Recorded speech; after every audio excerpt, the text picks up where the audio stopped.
안녕하세요. 시원스쿨 프랑스어 대표 강사 저는 엠마입니다. 오늘은 엠마와 함께하는 프랑스어 필기체 시간이에요. 여러분들 프랑스에 가게 되면 프랑스인들이 적은 메모나 또는 프랑스인 교수님이 쓴 판서를 볼 때 저게 무슨 글씨야? 라고 하게 되는 경우가 상당히 많을 거예요. 왜냐하면 보통은 빠르게 글씨를 쓸 때에는 필기체를 쓰기 때문에. 그렇다면 이 필기체 여러분들 잘 알아두셔야겠죠? 자, 저와 함께 2시간에 걸쳐서 공부를 할 텐데 먼저 첫 번째는 A부터 L까지 알파벳 쓰는 법에 대해서 살펴볼 겁니다. 자, 그럼 바로 출발해 볼게요. 자, 이렇게 공책, 노트가 준비되어 있는데 제가 각 알파벳당 2번에서 3번씩 직접 쓰면서 여러분들에게 방법을 보여드릴 건데요. 여러분들도 함께 노트와 펜 준비해서 같이 써보시면 좀 더 재밌게 공부하실 수 있을 거예요. 바로 아부터 시작해 보도록 하겠습니다. 아는 어렵지 않아요. 아주 간단하게 마치 에펠탑처럼 생겼죠? 이렇게 쭉 써주시면 되는데 여러분들 한 가지 유념해 두셔야 할 부분이 우리 한국말로 이렇게 노트에 쓸 때에는 보통 이 칸과 줄, 칸 사이에 글씨를 쓰곤 하죠. 그런데 프랑스어를 쓸 때에는 이 밑에 줄을 기준으로 줄에 딱 닿게 써주면 된다. 기억하시면 되겠죠?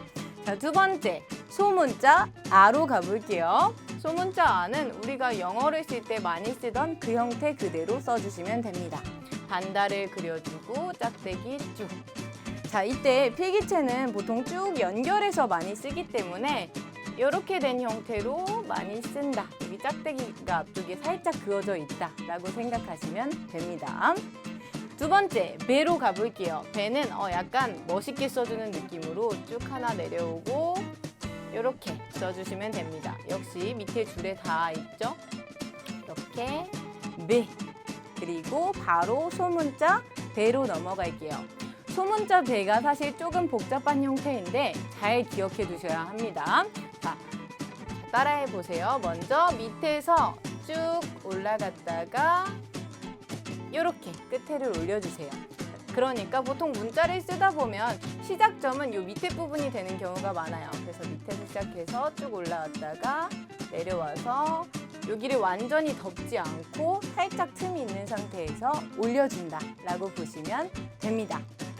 쎄로 가볼게요. 쎄는 이렇게 생긴 대로 그대로 써주셔도 되고 약간 필기체 느낌을 내주려면 살짝 여기가 꼬아져 있는 형태로 쓸 수도 있다라는 거. 복잡하지 않죠? 소문자도 그대로 써주시면 됩니다.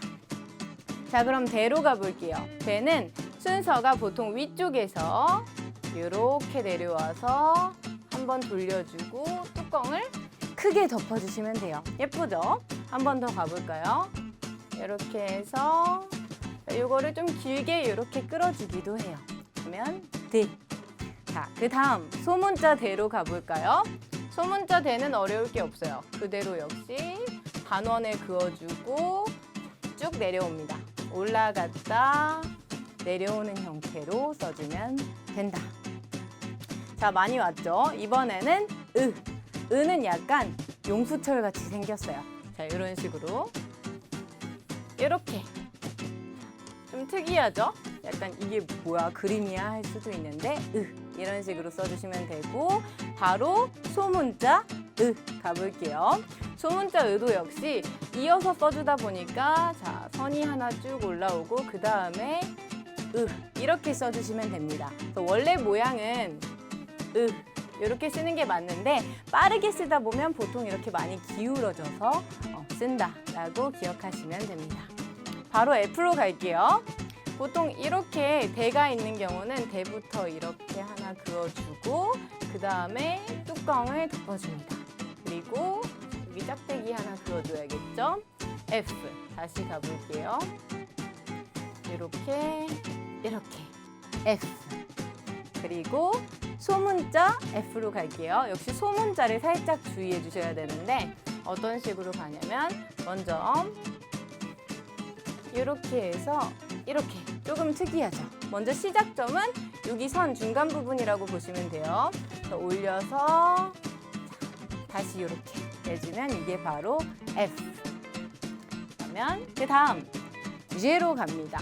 G도 약간 먼저 쇠 같은 모양을 그려주세요. 우리 아까 쇠 이렇게 그릴 수 있었죠? 여기에 이렇게 해주면 이게 바로 G. 한 번 더 가볼게요. 이렇게 해서 G. 그리고 소문자 G는 어려울 거 없이 여기 살짝 겹치니까 사이에 써볼게요. 그대로 써주시면 됩니다. G. 우리가 잘 알고 있는 형태. 자, 아쉬가 조금 멋있게 생겼어요. 어떤 식으로 멋을 내주냐면 아주 막 주변에 장식을 해주는데 쭉 연결해서 이렇게 해주고 땡! 짝대기를 하나 그어서 얘네가 통으로 아쉬다 연결을 해줍니다. 다시 가볼게요. 먼저 이 끝에 살짝 꼬부려서 쭉쭉 이런 형태로 멋있죠?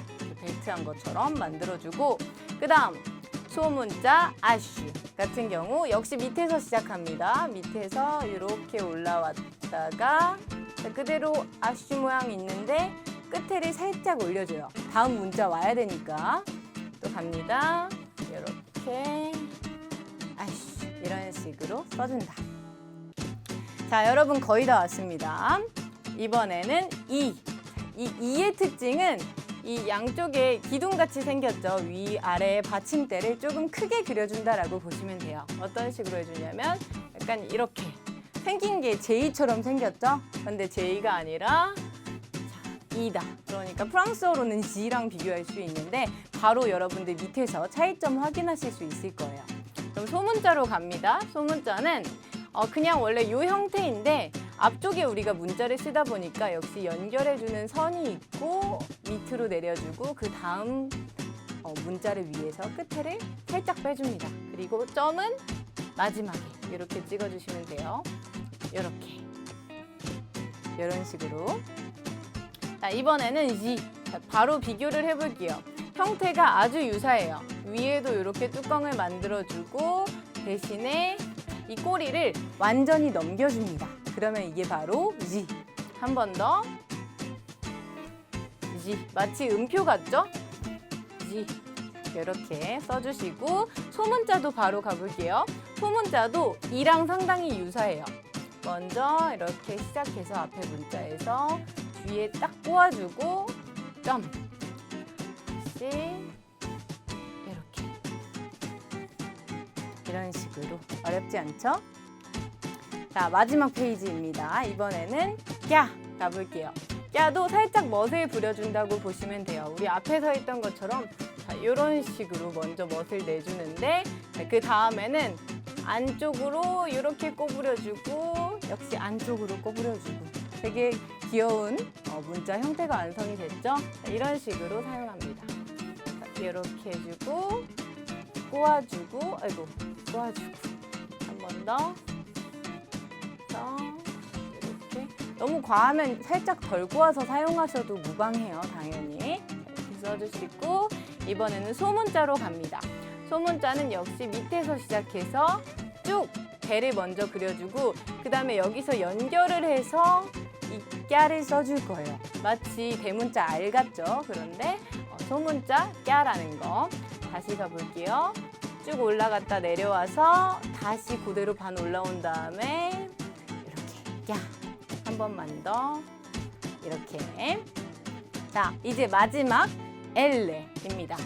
L 같은 경우는 뭐 우리 익숙한 형태 이런 식으로 그냥 L의 형태를 역시 살짝 꼬아서 느낌 나게 우리 보통 이런 외국 알파벳들을 꼬부랑 글씨라고 하죠. 그냥 꼬불꼬불하게 써주시면 돼요.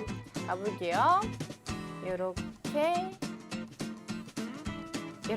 이 선을 잘 맞춰서 그 다음 마지막 소문자 L입니다. 소문자 L은 자, 이렇게 간단하게 다른 앞쪽의 문자에서 출발한다라고 생각하고 L, 짝대기 이렇게 그어주는데 그 다음에 문자가 오니까 살짝 꼬부라진다라고 보시면 되겠죠? 그래서 L 이렇게 써준다. 여기까지 여러분들 잘 따라해 보셨나요? 만약에 너무 빨랐으면 한번 형태를 쭉 확인을 해보시고 다시 한번 앞으로 돌아가서 쭉 써보시면서 꼭 한번 연습해 보세요. 필기체는 사실 연습이 상당히 많이 필요한 내용인데 쓰다 보면 정말 나중에 내가 프랑스어 쓸 때 편리하게 쓸 수 있다는 거 알 수 있습니다. 자, 그럼 우리 다음 시간에 나머지 알파벳들 살펴보고 더불어서 몇 가지 단어들 필기체 활용해서 써보는 시간 가질게요. 모두 수고하셨습니다. 그럼 우리는 다음에 만나요. 짜오!